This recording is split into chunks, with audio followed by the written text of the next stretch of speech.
Hello, you wonderful people, and welcome to another episode of Super-Fanta-Fi. This being a show about TV shows of the supernatural, fantasy, and/or science fictional genre. For today's episode, I'm going to talk about the latest episode of the 100. A lot of really interesting things went down in this episode, so let's break it down. Obviously, we see... I like how this episode was constructed because it is... And I think this season's kind of done it a lot more than any other season has, where it's like you don't cuddle. I mean, to be fair, like there's been episodes in the past where it's like you focus entirely on one particular thing. Like even like the second episode of season 5 showed you basically what kind of went down during that Blood Reina time, you know. Well, no, it was basically everything that led to the Blood Reina arc. You know, so that entire episode is like the second episode of season 5 was entirely dedicated to that. So there have been episodes in the past, but I feel like they've been doing it a lot more frequently this season where an entire episode is focused mainly on one particular group doing something, not really doing the whole cutting back and forth thing. I feel like in the previous seasons and previous stuff, they've always cut back and forth between seeing what everyone else is up to, but now you're kind of doing like one large chunk at one group at a time. This entire episode is about, you know, Bellamy, him being there with Doucette. Obviously, both of them immediately trying to kill each other, but then Bellamy tries to get to what is essentially the bridge in the anomaly, but he can't get there by himself, so he actually tracks down Doucette, who, you know, has a broken leg because Bellamy broke it. I mean, it was a fight for survival, but Bellamy's like, okay, I will nurse you back to health, but you need to help me because I know I'm not going to be able to get out of here alone. To be fair, this isn't the first time Bellamy's been in this situation. Obviously, once again, you go back to him and the 100 and the Grounders in the beginning. There was bad blood there, but it's like the enemy became my friend eventually. Because then it became like a thing, the enemy of my enemy, because eventually, like, you know, everything about weather and everything. But what I thought was really interesting when he's like taking care of Doucette, it's like, oh yeah, I learned this from Pike. I was like, Jesus. Actually, something positive came about because of the whole Pike thing. It's like because he learned about sap and stuff like that, being able to fight infections. He's like, I hope it works the same way in this planet. But obviously, he doesn't have any, like, it's like the dude's not really much of a conversationalist and stuff like that. So Bellamy just kind of talking to himself the entire time. But more so than anything, when it's all said and done, Bellamy ends up reading some of like the Shepherd's passages from his book and stuff like that. And obviously Bellamy doesn't believe too much in it because for him it's like, the fact of the matter is, and it kind of goes back to what everyone else had brought up before, like you're talking about the war to end all wars. How is a war going to be the means to end everything, considering the fact of the matter is wars beget more wars? It's like, because Bellamy's like, we know literally better than anyone. I know better than anyone. War just begets more war because all war does is create more pain and suffering and death. How could that ever lead to peace? It's never led to peace before, but then it comes down to the whole philosophy of the disciples and the shepherd's belief versus theirs. Whereas the shepherd believes in kind of, you know, nullifying your love, not being driven 100% by love and emotion, where our group has always been driven by love and emotion. They fought and they've killed to protect the people they love. So it's a thing of like, you've always fought selfishly. It's not about, because it's all about protecting what's yours, what's important to you, who's important to you. But obviously it's like Bellamy's like, oh, so is it better just not to care about anyone? It's more, but for them it's like, it's more like we have kind of love for everyone, so we don't focus entirely on our love for one person. It's like we got love for everyone, because eventually that becomes a thing where he's like, you are my enemy, but I still kind of have love for you as well. So it ends up being this interesting, complicated thing, because it's like, at the same time, it's like bearing your emotions and kind of not loving. Is it, you know, can you really say that's, you know, the right way to go about it? But at the same time, it's like, has their way of doing things, Bellamy's always, and them putting their people first, has that always worked out? It's like, no, it's led to so many people dying. It's led to so much destruction. And literally, the selfishness to protect what's yours literally led to the destruction of Earth and made it so you couldn't go back to Earth, made Earth uninhabitable right now, you know? So it's kind of interesting how that all kind of works. And I mean, and I think that's the interesting thing about this is, like, you know, everyone has that selfishness to protect what they believe is right, and protecting what they love and, you know, they care about. And everyone's doing that, and that selfishness kind of like cascades and creates a very terrible situation. It's just like this forever ending revolving cycle over and over again. So it's a thing of, you know, Bellamy and Doucette get to that first part, because it turns out this place, what's his face, the shepherd had been here before. Basically, he came here for a pilgrimage and everything. And when it was all said and done, though, like, I love the whole thing where Doucette, it's like, oh, because Bellamy's like, it's only been a week, and he's like balancing on his messed up leg. He's like, all right, stop showing off. Let's get to climbing. And at first, it's like, okay, so is Doucette going to leave him behind? But he's like, no, have a little faith. And he carries Bellamy up. And now it becomes a thing. A storm's coming. Bellamy's like, we got to keep going. Doucette's like, we need to shelter down. Bellamy's like, I'm not afraid. And he keeps trudging along until he passes out in the storm. Doucette saves him. So now it's this complicated thing of like, once again, it's like, oh, the enemy has become a friend and an ally. Once again, that has, and I think it's so interesting because once again, that is a repeat because that once again, the Grounders and Sky Crew, like that ended up, well, in particular, Tree Crew and Sky Crew, that became their thing of like, especially when you look at it now, it's like, well, let's not forget like so much of that's been integrated where Sky Crew and Tree Crew, along with other, everyone else, ended up becoming part of one crew. So it's interesting. Hell, even you can make the argument about one crew, like its selfishness to preserve and survive, because that's always been a thing. Surviving isn't enough. It's always been a thing of we do what we have to do to survive, and then we'll get our humanity back afterwards. That was a whole thing with Abby and Kane, and it's like, it's so interesting how a lot of those elements and those themes, still resonate so true over the course of the show. Like, it's like no matter what we do, we go from one battle to the next, and once again, that was a big thing going into this season. It's like, is that all we are? Like, is war and death all that we are? You never know. So I thought that was kind of fascinating. They go, like, luckily Bellamy got saved by Doucette, and they go into the cave. Obviously, he finds a picture of the shepherd, so it's like, oh, so he was here, in fact, so it wasn't BS. But then they see these beings of light. It's like, oh, these beings transcended. Their mortal bodies are no longer being here. Bellamy doesn't really accept it at first, because he's like, no, because the fact is, it's like, to access the machine, you need to have some level of technology, but these, whatever beings lived here, obviously weren't that high-tech, considering the fact is they lived in caves, but it's just kind of like, faith and belief, I guess, is strong enough. Or rather, they were pure, and that's what. But obviously, Bellamy's just kind of like, no, I don't believe that, because he knows who Bill is. It's like, oh, I've seen tapes of this dude. He's a cult leader. It's like, yeah, like, another false god. But it's like, well, you can say all that, but he did predict the end of the world. It's like, well, a clock is right 2 times, even a wrong clock is right 2 times out of the day type of situation. That always becomes, that's always an argument. So it's like, this in its own right was almost like the purest form of the balances of philosophies, how like Clark and them have always lived versus how the disciples live. So like those clashing of ideals,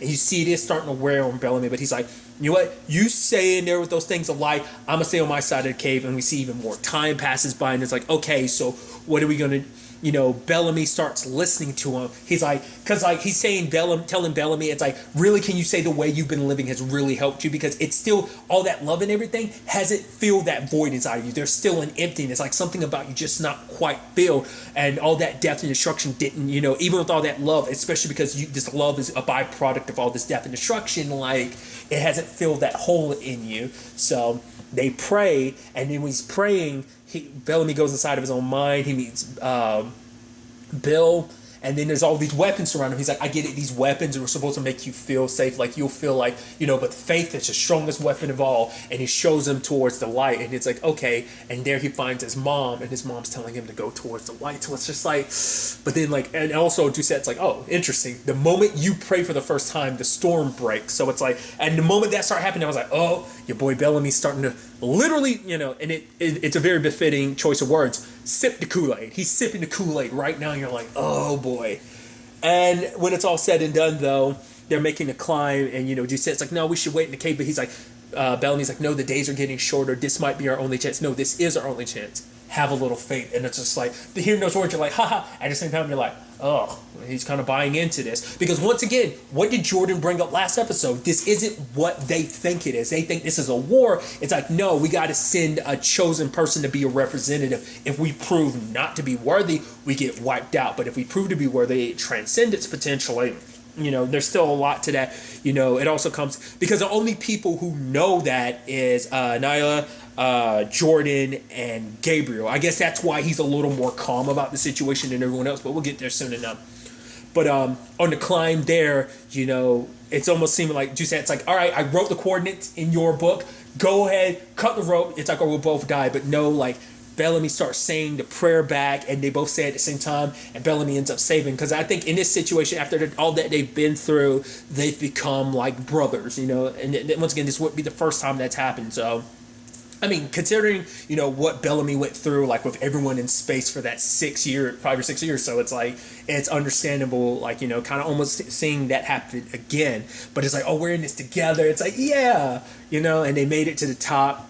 You see that puts in the coordinates, but the thing is down below. It's like, what do we do? And it's like, he's like, just have a little faith. And I'm like, oh, we Assassin Creeding this bitch, you know, leap of faith type of thing. And it's like, even Bellamy being like, I am afraid, but he takes the leap anyway. And I was about to say, you and Doucette you both jumped at different times. I mean, I guess the portal's been open the entire time. If it closed and then opened again, it'd be different. Like, you'd end up there. I would think you ended up there at different times, but maybe the time frame wasn't too much of, well, maybe the time frame wasn't too much of a difference, considering, you know, it was kind of back to back. But regardless, Bellamy gets there and everything, and it's like, oh yeah, him and Doucette hug it. I was like, yeah. And then it's like, oh, Bill's like, Bellamy, and Bellamy bows down. I was like, oh shit. And the moment he did, it's like, okay, your friends have got in some trouble. I was like, oh god, Bellamy's going to tell him about the flame, isn't he?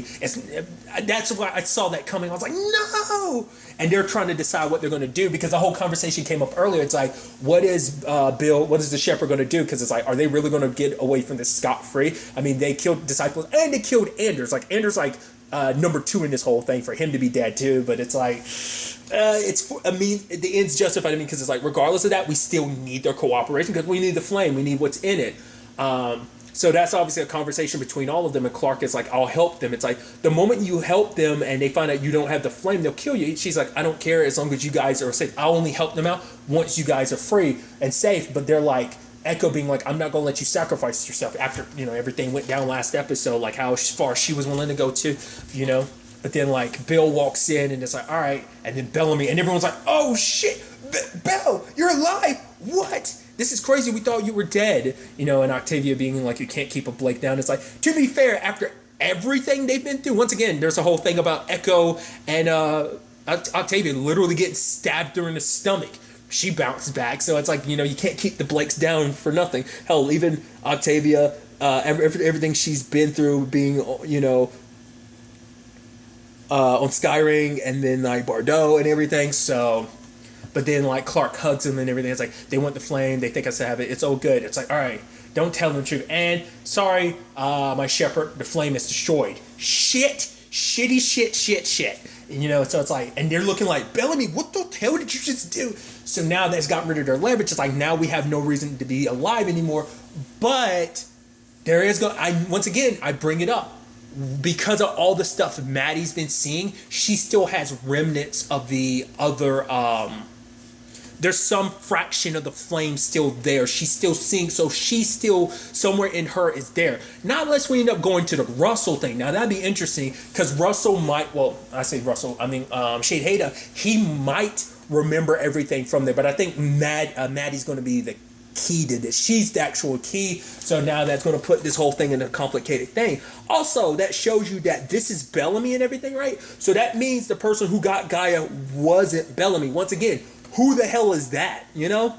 So that begs the question, because we still haven't circled back to what happened to Gaia now, because that's been episodes ago. Because then when they first left, Gaia got snatched up. Obviously, there's still the whole Shade Hader situation. You know, he's got control of everything. So once again, those storylines have not fully come together, but it's like eventually they will. So it's like, okay, there's that. Once again, it's like the truth behind the whole thing. It's like, oh, you want to go to war? I guess Gabriel wanting to save everyone. It's like, all right, I have some information you're going to want to know. This isn't a war. It's a test. Bill's still probably going to sign himself up. Not unless it ends up being a thing where it's like, oh, Bellamy might be. Because like I said, I got the feeling like it was going to be Clark that might be the representative, even though I know that's going to be a complicated thing, but I think because of the complication, why she should be the person. But then I was thinking maybe Maddie not only being the key will be the key, but it's still the whole thing of what did Becca see that scared her so much that she would rather be burned at the stake, and gave the flame to Allie to make sure that Bill didn't get it. Like, we know that it's a test and everything, but it's like, I guess it's because there's no guarantee that humanity is good enough to pass the test. No human's good enough. So maybe that's what Becca saw and figured. Because also, like, there's a whole thing about, the shepherd. It's like, the fact of the matter is, he saw what he saw, but it's like, is that really the case? Like, what, like Bellamy had brought up, like, it's a little inconsistent with what's in the teachings. Like, they didn't have the technological withal to, like, activate the machine and stuff like that. So how could they have transcended and stuff like that? But also, like, well, the fact is he presented himself to Bellamy Bellamy, because he was lost and broken, did he kind of see what he wanted to see?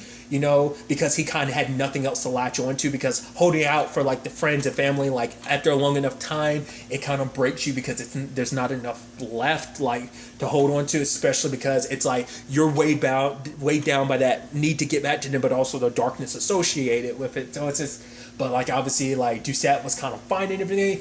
It brings up so many damn questions. Once again, ladies and gentlemen, we are clicking down the hour, because it's like, this was episode 11. We've only got, 5 episodes left? The big question being, like, where will all of this end up taking us? I just thought about that too. It's like, it's almost befitting for Bellamy to be back where he is, where in this position he's in right now, because remember what happened with Pike. He literally brought up Pike, and it was like, that must have been very foreshadowing, because he ended up joining up with Pike, and that ended up creating issues. So for now Bellamy to be on that side again, to be fair, it's just always like not flip-flopping in a sense, but just there's always something that ends up pulling and tugging at everyone, in over the course, like, of everything, so it's like Bellamy was lost again, and it took someone else kind of seducing him to the other side. That's what happened with Pike. Now it's happening with Doucette and Bill. I am so excited to ultimately see, like, where the hell we're taking all of this in the next episode. If we're all out there, we'll ultimately have to wait and see.